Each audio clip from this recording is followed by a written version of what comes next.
আজকের ভিডিওটা আমি একটা অন্যরকম জিনিস নিয়ে শুরু করলাম। তো হ্যালো গাইস, চলে এসেছি নতুন একটা ব্লগ নিয়ে। তো তোমরা ভিডিও শুরুতে দেখতে পাচ্ছ এখানে সব সন্ন্যাসীরা বসে আছে। যেহেতু চৈত্র মাস, তো গাজন উৎসব সব জায়গায় শুরু হয়ে গেছে। তাই যেহেতু প্রত্যেক সন্ধ্যার সময় পুজো করা হয়, তো আমাদের এখানে সব এখন সন্ন্যাসী সবাই চলে এসছে মন্দিরে, এখন করা হচ্ছে পুজো। তো দেখো সব ছোট বড় সবাই আছে। আর এই দেখো এটা একটা মেয়ে সন্ন্যাসী। তো মানে এই সময়টা বেশ ভালো লাগে, ভালো কাটে, মানে সারা পুজো হয়, পাঠ ঠাকুর আসে বাড়িতে, বেশ ভালো লাগে এই চৈত্র মাসের এই কটা দিন। তো দেখো এখানে সব ছোটো ছোটো, আর ওটাও কিন্তু একটা মেয়ে সন্ন্যাসী। দেন এখানে দু একজন ছোটো ছোটো বাচ্চারা মেয়ে সন্ন্যাসী ছিল। আর এইদিকে দেখো একটা পুচকু সন্ন্যাসী, ওর ঘুম পেয়ে গেছে, ও হাম ছাড়ছে এখানে বসে বসে। তো আমি গেছিলাম সন্ধ্যাবেলা মন্দিরে পুজো দেখতে। আর আমিও একবার ছোটোবেলা বলতে গেলে হ্যাঁ হয়েছিলাম সন্ন্যাসী। মেয়েদেরকে সন্ন্যাসী বলে না, সন্ন্যাসিনী বলে।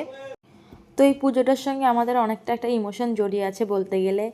আর যেহেতু আমাদের এই বছরটা অছুত আছে, তার জন্য আমাদের পুজো মানে সন্ন্যাসিনী কেউ বা সন্ন্যাসী কেউ নামেনি আমাদের বাড়ি থেকে।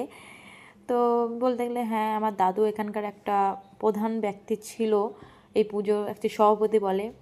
তো দাদুকে খুবই মিস করছিলাম আমি এই সময়টাতে। মানে এখানে সবাই আছে কিন্তু আমার দাদুকে দেখতে পাচ্ছিলাম না। আমি আগে দাদুর সঙ্গে আসতাম এখানে, এই সন্ধ্যার সময় বসে থাকতাম দাদুর পাশে, বসে পুজো দেখতাম, কত গল্প শুনতাম কী হয় না হয় এই পুজোর ব্যাপারে। তো খুবই মানে খুবই সেদিন কালকে মনে পড়ছিলাম দাদুর কথা। কি বলবো, আর কিছু বলার নেই এই নিয়ে। তো যাই হোক, এখানে পুজো করা হচ্ছিলো। আর এই ব্যক্তিকে দেখছেন, আর এটা ভীষণ ভয়ঙ্কর একজন ব্যক্তি। কেন সেটা আমি পরে ব্লগে দেখাবো, ইভেন এই ব্লগে কিছুটা দেখাবো তোমাদের। এটাও একজন আমাদের প্রধান ব্যক্তি এই পুজোর বলতে গেলে।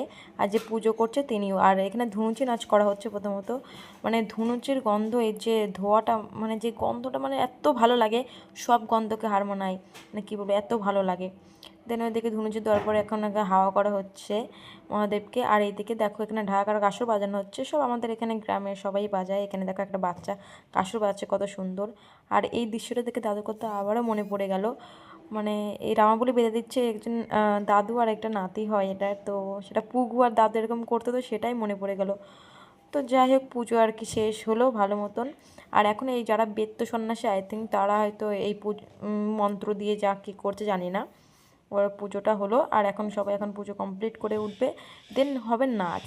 আর নাচের ভিডিওটা আমি তোমাদের সঙ্গে পরে ব্লগে শেয়ার করবো। তো এখন আমরা প্রসাদ বিতরণ করা হচ্ছে, তো আমিও চট করে প্রসাদটা নিয়ে নিলাম। আর এই দেখো বলছিল না ভয়ঙ্কর ব্যক্তি, দেখো সবাই ওনাকে বলতে হবে সব সন্ন্যাসী মন্দিরে থাকতে হবে, কেউ এদিকে ঘোরাঘুরি করা যাবে না। তাই মাঠে গেছে, দেখো বেত নিয়ে গেছে, কেউ যেন না আসে, পুরো বেত দিয়ে মারবে এরকম। দেখো এখন দিয়ে ছুট সব। তো আজকের মতো এইটুকুনো পর্যন্ত। তোমাদের সঙ্গে নেক্সট ব্লগে আরও শেয়ার করব এই পুজোর ব্যাপারে অনেক কিছু। তো টাটা।